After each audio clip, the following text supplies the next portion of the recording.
There it is, that book on your nightstand. It's been sitting there for a month, maybe longer, gathering a thin layer of dust. You bought it with the best of intentions. This is the one, you told yourself. This is the book that turns me into a reader. You get home from a long day at work or school. Your brain feels like a wrung-out sponge. You think, okay, tonight's the night. No screens. Just me and the book. You lie down, you open it to the bookmarked page, and your eyes start to glaze over. The words blur into meaningless shapes. Your mind wanders to that email you forgot to send, to what you're having for lunch tomorrow, to that weird thing your coworker said. The gravitational pull of your phone feels like a fundamental law of the universe. A few minutes later, you're deep into a video rabbit hole, and the book is closed again, its silent judgment a familiar part of your room's decor. The bookmark hasn't moved. Again. Sound familiar? It's a frustrating cycle. You want the benefits of reading, the knowledge, the escape, the quiet focus everyone talks about, but the act itself feels like a chore. It feels like homework you never get to, a task on a to-do list that just keeps getting pushed to tomorrow, and the tomorrow after that. You see people on the subway lost in a novel and wonder, what's their secret? How do they make it look so effortless, so enjoyable? You probably tell yourself a few familiar stories to make sense of it. The first one is, I just don't have time. But let's be honest, your phone's screen time report tells a different, more brutal story. You have time. You have an hour for random YouTube clips, 30 minutes for Instagram, and another hour for TikTok. Last week, you spent a cumulative 7 hours just scrolling. It's not a time problem, it's an attention problem. What you have is fractured time, and you've convinced yourself that reading doesn't fit into those small cracks. The second story is, reading is just boring. This one feels true, doesn't it? In a world of infinite, high-stimulation content, staring at static words on a page can't compete with the dopamine fireworks of a video feed. It feels slow, difficult, and unrewarding in the moment. Your brain, conditioned for instant gratification, rebels against the quiet effort. And this leads to the most dangerous story of all. I'm just not a reader. You turn this observation into an identity. You decide it's a fixed trait, like your eye color or your height. You weren't born with the reading gene, so why even bother trying to be someone you're not? You accept it, you move on, and the books continue to collect dust. But what if I told you all of these are just excuses? Useful, well-reasoned excuses, but excuses nonetheless. What if the real problem isn't you at all? The real problem isn't that you're lazy, or that you don't have time, or that you're not a reader. The reason you hate reading is because you're doing it wrong.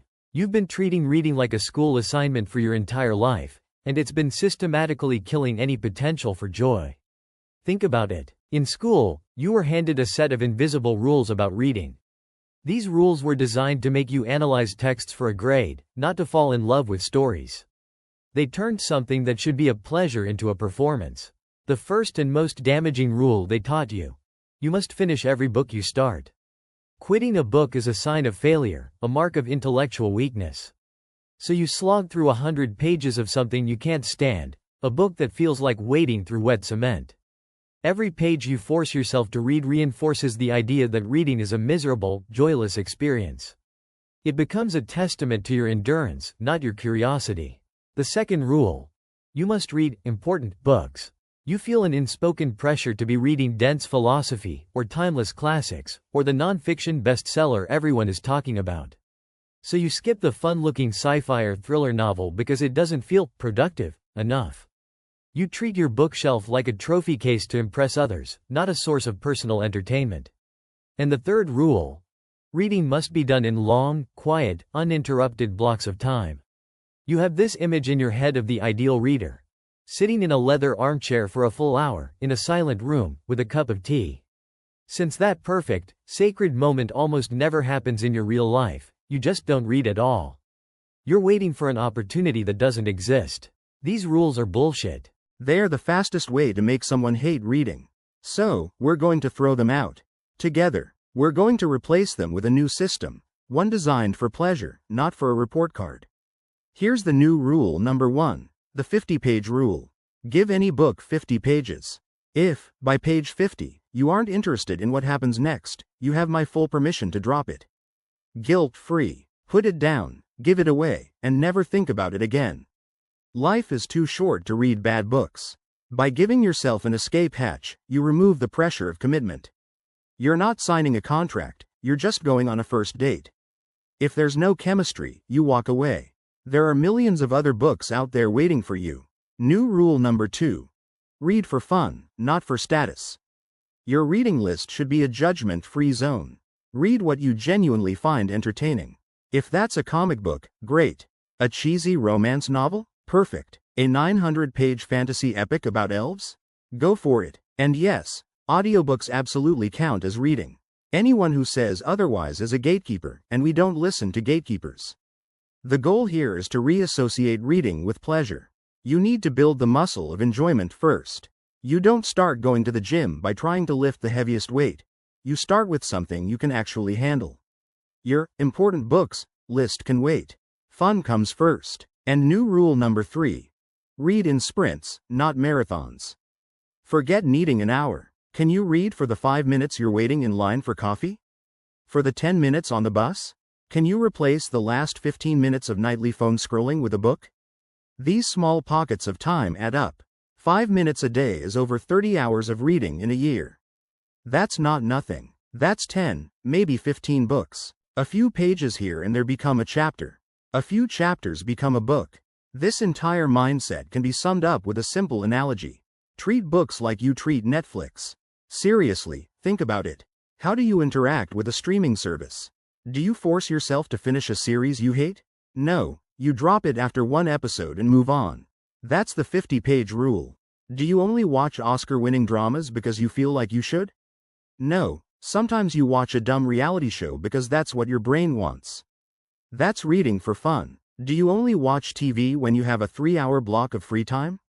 No, you watch a 20-minute episode while you eat dinner. That's reading in sprints. You browse freely. You sample without commitment. You follow your mood. You fit it into the cracks of your day. You don't feel guilty about what you watch. This is the paradigm shift. Apply the Netflix mindset to reading. Your local library and apps like Libby or Kindle Unlimited are your browsing interface. They are a free, all-you-can-eat buffet. Give yourself permission to download 5 different books and see which one sticks. Your reading list should be a playground, not a prison. And finally, you need to change your environment. The easiest way to break a bad habit is to make it harder to do.